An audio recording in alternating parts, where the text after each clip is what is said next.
سابق چیئرمین تحریک انصاف چودھری پرویز لائی صاحب کے حوالے سے کیا کہتے تھے, شیخ رشید صاحب کے حوالے سے کیا کہتے تھے, اور پھر جناب پاک فوج کے حوالے سے, آئی ایس آئی کے حوالے سے, اسٹیبلشمنٹ کے حوالے سے کیا کہتے تھے, اور پھر کیا کہنا شروع ہو گئے. یہ ساری چیزیں آپ دیکھ لیں, دنیا میں تاریخ بھری پڑی ہے کہ وقت کے ساتھ ساتھ چیزوں کو سمجھا جاتا ہے, چینج ہوتی ہیں. قائد اعظم محمد علی جناح صاحب اپنی ساری زندگی جناب ہندو مسلم اتحاد کے حامی رہے, لیکن آخری 15 سال آ کے جناب انہوں نے اس سے توبہ طائب ہو کے جناب انہوں نے مسلم لیگ میں شمولیت کر کے جناب وہ مسلم لیگ کا جھنڈا ہاتھ پہ اٹھا لیا. کانگریس میں بھی انہوں نے وقت گزارا. تو آپ کہیں گے کہ انہوں نے جب کانگریس میں وقت گزارا تو کیا ان کی اس وقت کی سوچ کے اوپر کوئی آبجیکشن کریٹ کر سکتا ہے؟ اس وقت ان کی سوچ کے مطابق وہ بہتر تھا. کے قائل تھے, لیکن وہ مسلمانوں کے خلاف بول کر اور مسلمانوں کے ساتھ تو کھڑے نہیں ہوئے نا. آپ سب تو ایک دوسرے کے خلاف بولتے ہیں اور پھر ساتھ کھڑے ہو جاتے ہیں. یہ تو کوئی مثال نہ ہو. اکثر بات نہیں, مثال ہے. اگر آپ ہسٹری پڑھیں گے تو قائد اعظم محمد علی جناح جب ہندو مسلم اتحاد کے حامی تھے اور کانگریس میں تھے تو اس وقت پیسیو آرگنائزیشنز, پولیٹیکل آرگنائزیشنز بھی اور نان پولیٹیکل آرگنائزیشن بھی موجود تھی کہ جو انگریزوں اور سکھوں اور ہندوؤں کی جناب چیرہ دستیوں کے حوالے سے کہتے تھے کہ کبھی بھی مسلمان اور یہ قومیں اکٹھی نہیں ہو سکتی, اور دو قومی نظریے کے حوالے سے ببانگ دوحل اس وقت گروہ بھی موجود تھے, سیاسی جماعتیں بھی موجود تھی کہ جو کہتے تھے کہ دو قومی نظریے کے علاوہ اور کوئی حل نہیں ہے. لیکن قائد اعظم محمد علی جناح صاحب اس وقت ان کی سوچ تھی. تو سیاست کے اندر یہ ساری چیزیں لگی رہتی ہیں کہ وقت اور حالات کے مطابق. ابھی ہم نے وقت اور حالات کے مطابق بہتر جانا کہ پاکستان کو جن چیلنجز کا سامنا ہے ان چیلنجز کو اکیلے کوئی سیاسی جماعت جناب ایڈریس نہیں کر سکتی. جماعتوں کو ملنا پڑے گا, اکٹھے ہونا پڑے گا. یہ دیکھیں, یہ آپ کی دیکھیں, یہ ایک سوچ چینج ہوتی ہے نا جب, تو چلے اس سوچ کی تبدیلی میں ایک وقت لگتا ہے, اور وہ وقت محسوس ہوتا ہے دیکھنے والوں کو بھی کہ ہاں سوچ تبدیل ہو رہی ہے, آہستہ آہستہ بیانیہ تبدیل ہو رہا ہے. یہ اچانک 2-4 دنوں میں آئی پی پی کی سوچ یکسر کیسے تبدیل, کوئی بھی اچانک نہیں بھائی. امیر بھائی, آپ کے ساتھ میرے 2 یا 3 پروگرام اور میرے 350 ٹاک شو سے زیادہ ٹاک شو موجود ہیں پچھلے 6 مہینے کے اندر, جس میں میں نے بینگ ترجمان استحکام پاکستان پارٹی ہر شو میں یہ کہا کہ وہ سیاستدان ہی نہیں اور وہ سیاسی جماعت ہی نہیں جو 4 مفادات کے اوپر نہ کھیل سکے. ملک کا مفاد, عوام کا مفاد, پارٹی کا مفاد اور ذاتی مفاد. جو ان 4 مفادات کے اوپر جھک نہیں سکتا, نیگوشیٹ نہیں کر سکتا, ٹیبل ٹاک نہیں کر سکتا, کمپرومائز نہیں کر سکتا, نہ وہ سیاستدان ہے نہ وہ سیاسی جماعت ہے. یہ میں نے ہر شو کے اندر, ہر بیپر کے اندر, ہر پریس کانفرنس کے اندر پچھلے 5-6 ماہ میں میری موجود ہے. فیاض بھائی, آپ کی طرف ہی میرا اشارہ آپ کے صدر کی طرف تھا. آپ کے صدر تو اتنا غصے سے بھرے وہ بولتے تھے جلسوں کے اندر. اب تعریف کریں گے شہباز شریف صاحب کی ادیب خان صاحب؟ یہ تعریف کرنے والی بات نہیں ہے. ہم ایک مشترکہ مفاد کے تحت جناب چیزیں لے کے چل رہے ہیں. ہم کوئی ضم نہیں ہوئے, ہم کوئی نون لیگ میں ضم نہیں ہوئے. ہم نے نون لیگ کے ساتھ اتحاد کر کے ایک مشترکہ جناب انتخابی نشان پہ یا شیر کے انتخابی نشان پہ ہم الیکشن لڑنے نہیں جا رہے. ہم اوقاف کے انتخابی نشان پہ الیکشن لڑنے جا رہے ہیں.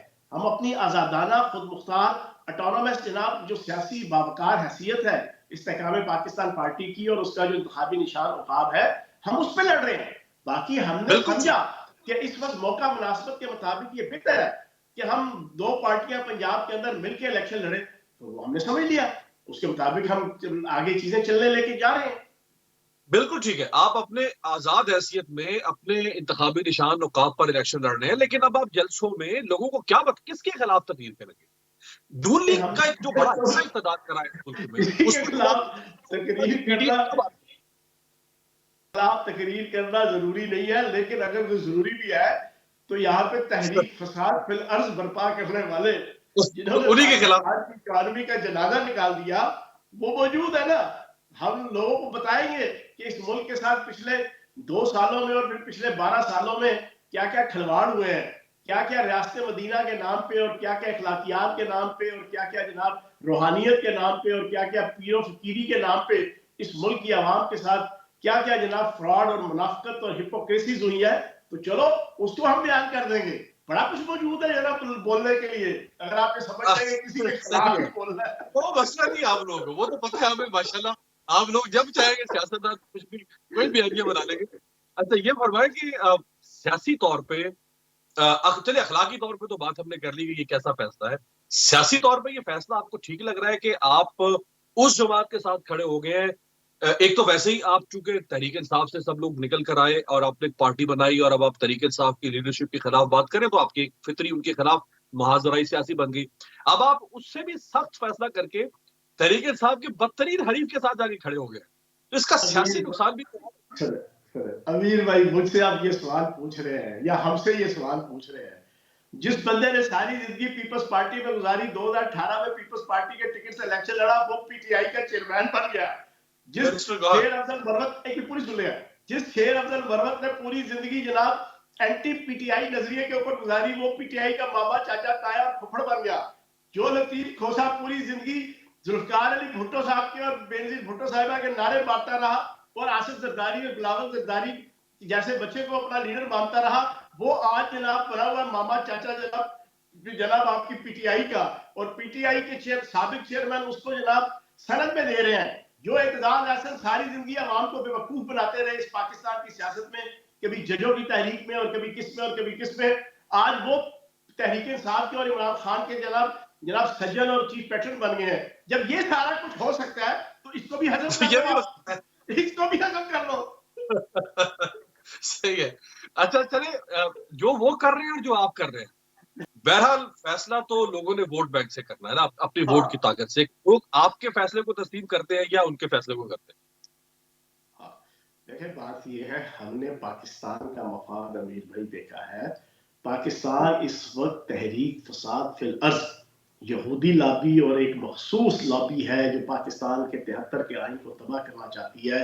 اس کے ایجنڈے کے اوپر جو اس پاکستان کے ساتھ کھلواڑ ہوا ہے، ہم چاہتے ہیں کہ اس پاکستان کی اکانومی کو سٹیبلٹی ملے. پاکستان ایک ایٹمی طاقت ہے، پاکستان ایٹمی میزائل رکھنے والی طاقت ہے.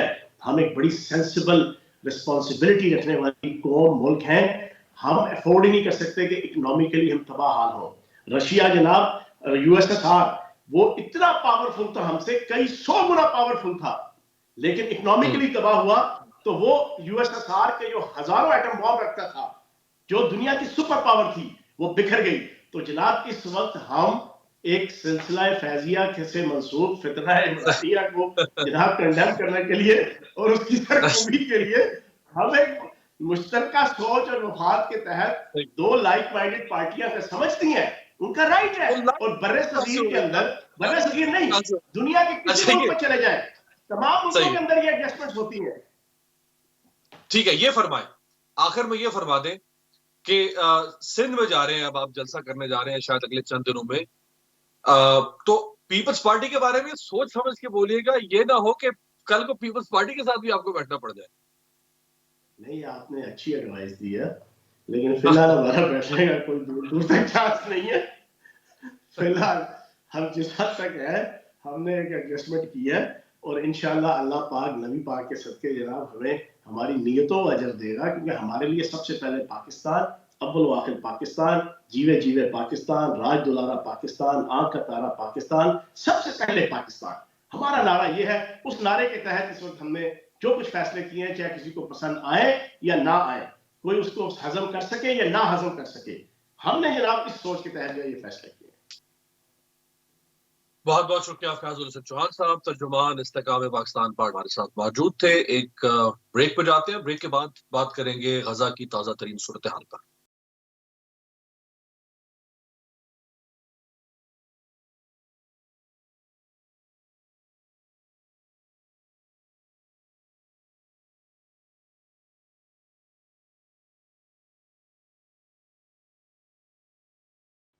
بریک کے بعد خوش آمدید. غزہ میں جنگ اور اس سے پیدا ہونے والا بحران شدت اختیار کر گیا ہے. اسرائیل اقوام متحدہ سمیت کسی بھی ثالث یا عالمی طاقت کو خاطر میں نہیں لا رہا، اور ایک منظم سازش کے تحت غزہ کی 24 لاکھ آبادی کا بدترین استحصال کر رہا ہے. گزشتہ روز 10 دسمبر کو دنیا بھر میں انسانی حقوق کا عالمی دن کچھ اس طرح منایا گیا کہ اسرائیل نے غزہ پر بمباری تیز کر دی، جبکہ سویڈن، جاپان، اسپین، مراکش اور تیونس سمیت دنیا کے متعدد حصوں میں فلسطین کی حمایت میں اور اسرائیل کے خلاف مظاہرے کیے گئے. صہیونی ریاست نے زمینی، فضائی اور سمندری آپریشن میں غزہ کے نہتے مکینوں پر آگ اور بارود کی بارش کر کے 300 فلسطینیوں کو شہید کر دیا. 7 اکتوبر سے اب تک اسرائیل غزہ کے 18,000 باشندوں کو شہید کر چکا ہے، جبکہ 49,000 سے زائد فلسطینی شدید زخمی ہیں. اسرائیل نے اہل غزہ کی خوراک، ادویات، پانی اور بجلی کے تمام راستے مسدود کر کے اس کا غیر قانونی محاصرہ کر رکھا ہے۔ غزہ اجتماعی قبروں کا قبرستان بنتا جا رہا ہے۔ اسرائیلی میڈیا کے مطابق اسرائیل نے جنگ بندی کے خاتمے کے بعد غزہ میں 3500 اہداف پر حملے کیے، 22,000 اہداف کو نشانہ بنایا۔ اسرائیل کی قید سے رہائی پانے والے فلسطینیوں نے رونگٹے کھڑے کر دینے والے انکشافات کیے ہیں۔ ایک فلسطینی نے کہا کہ گڑھے میں کچھ قیدیوں کو پھینک کر اوپر سے مٹی ڈال دی گئی، زندہ دفن کیا گیا، ہماری آنکھوں پر پٹیاں باندھی گئی، جسم پر نمبر درج کیے گئے، کپڑے اتروائے اور تشدد کا نشانہ بنایا گیا۔ اقوام متحدہ کے انسانی حقوق کے ذیلی ادارے نے انکشاف کیا ہے کہ غزہ میں بمباری سے بچنے والوں کا بھوک، پیاس اور بیماریوں سے مرنے کا خطرہ ہے۔ دوسری طرف ایک اسرائیلی اخبار نے خود اقرار کیا ہے کہ اسرائیلی فوج جان بوجھ کر غزہ کے عام شہریوں کو نشانہ بنا رہی ہے۔ امریکہ نے جنگ بندی کی قرارداد ویٹو کرنے کے بعد جنگ کے شعلے مزید بھڑکانے کے لیے اسرائیل کو 14,000 ٹینک کے گولے فراہم کر دیے ہیں۔ اقوام متحدہ نے اسرائیل کے دوسرے نکبہ کی سازش کو بھی بے نقاب کر دیا ہے۔ اقوام متحدہ کی امدادی ایجنسی نے کہا ہے کہ اسرائیل نے پہلے شمالی غزہ سے فلسطینیوں کو جنوبی غزہ بھیجا، اب وہاں سے مصر بھیج رہا ہے۔ اس کے بعد غزہ کی سرزمین فلسطینیوں کی نہیں رہے۔ عربی زبان کا لفظ نکبہ وہ اصطلاح ہے جو 1948 میں اسرائیل کے ہاتھوں فلسطینیوں کی جبری بے دخلی سے متعلق انسانی المیے کو بیان کرتی ہے۔ غزہ پر بمباری کے علاوہ صہیونی فوج لبنان پر بھی مسلسل حملے کر رہی ہے اور رہائشی قصبوں کو نشانہ بنا رہی ہے۔ القسام بریگیڈ، حزب اللہ اور فلسطینی مذاہبتی گروپس اپنے محدود وسائل کے باوجود بڑی جانبازی سے صہیونیت کا مقابلہ کر رہے ہیں۔ 48 گھنٹوں کے دوران اسرائیل کے 44 ٹینکوں اور فوجی گاڑیوں کو مکمل یا جزوی طور پر تباہ کر دیا گیا ہے۔ ان حملوں میں 40 اسرائیلی فوجی ہلاک اور درجنوں زخمی ہوئے۔ دنیا بھر میں اسرائیل کے خلاف نفرت بڑھتی جا رہی ہے۔